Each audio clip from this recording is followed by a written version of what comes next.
Thank you. Thank you. Thank you. Thank you so much. Thank you.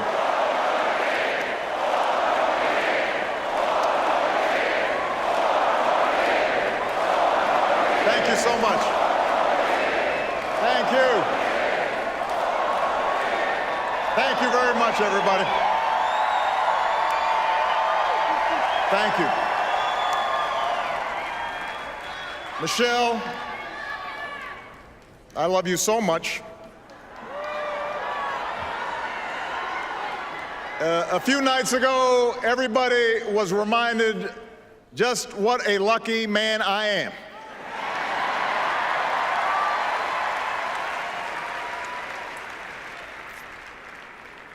Malia and Sasha, we are so proud of you.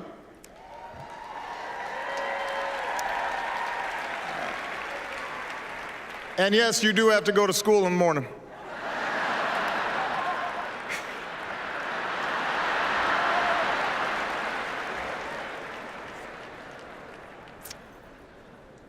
And Joe Biden, thank you for being the very best vice president I could have ever hoped for, and being a strong and loyal friend.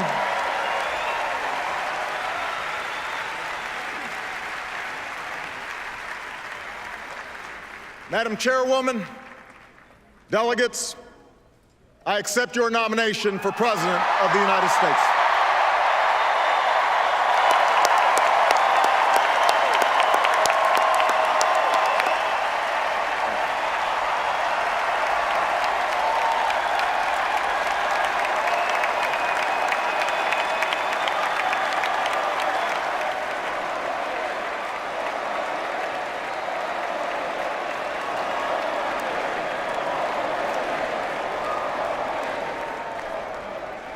Now, the first time I addressed this convention in 2004, I was a younger man.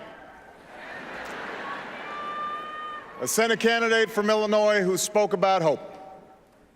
Not blind optimism, not wishful thinking, but hope in the face of difficulty. Hope in the face of uncertainty. That dogged faith in the future which has pushed this nation forward even when the odds are great, even when the road is long. 8 years later, that hope has been tested by the cost of war, by one of the worst economic crises in history, and by political gridlock that's left us wondering whether it's still even possible to tackle the challenges of our time. I know campaigns can seem small, even silly sometimes. Trivial things become big distractions. Serious issues become sound bites.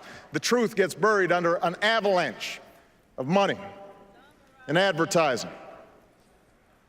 I mean, if you're sick of hearing me approve this message, believe me, so am I.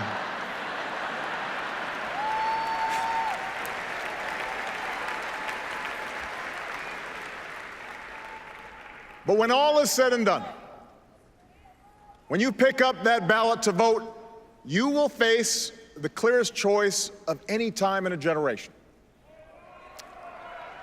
Over the next few years, big decisions will be made in Washington on jobs, the economy, taxes and deficits, energy, education, war and peace. Decisions that will have a huge impact on our lives and on our children's lives for decades to come. And on every issue, the choice you face won't just be between two candidates or two parties. It will be a choice between two different paths for America, a choice between two fundamentally different visions for the future. Ours is a fight to restore the values that built the largest middle class and the strongest economy the world has ever known.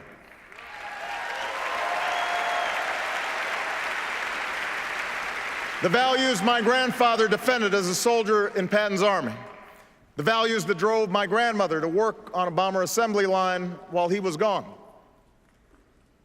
They knew they were part of something larger, a nation that triumphed over fascism and depression, a nation where the most innovative businesses turned out the world's best products, and everyone shared in that pride and success, from the corner office to the factory floor. My grandparents were given the chance to go to college, buy their own home, and fulfill the basic bargain at the heart of America's story. The promise that hard work will pay off, that responsibility will be rewarded, that everyone gets a fair shot, and everyone does their fair share, and everyone plays by the same rules, from Main Street to Wall Street to Washington, D.C.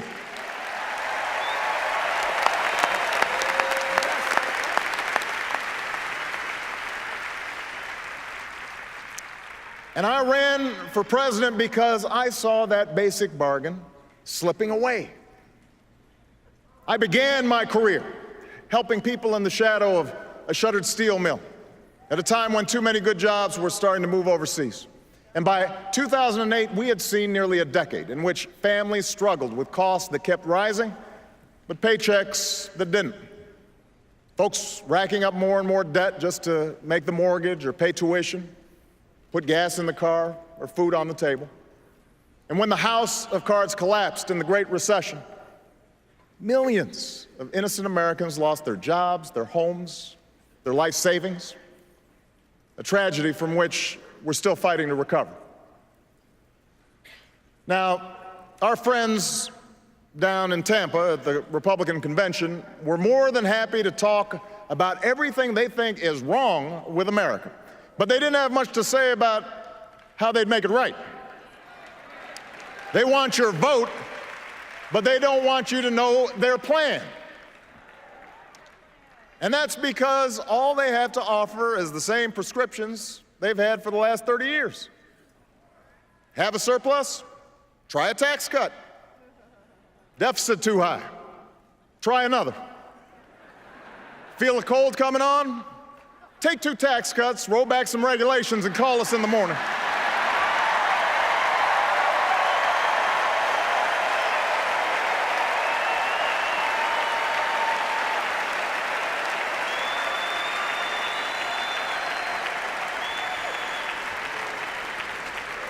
Now, I've cut taxes for those who need it. Middle-class families, small businesses. But I don't believe that another round of tax breaks for millionaires will bring good jobs to our shores or pay down our deficit.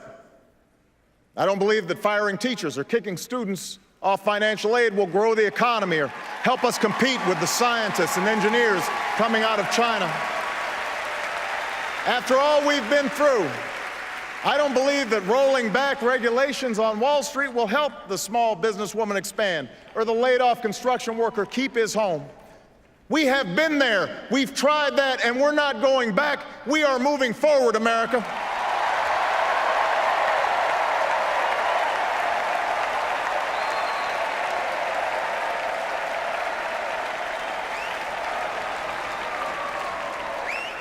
Now, I won't pretend the path I'm offering is quick or easy. I never have. You didn't elect me to tell you what you wanted to hear. You elected me to tell you the truth.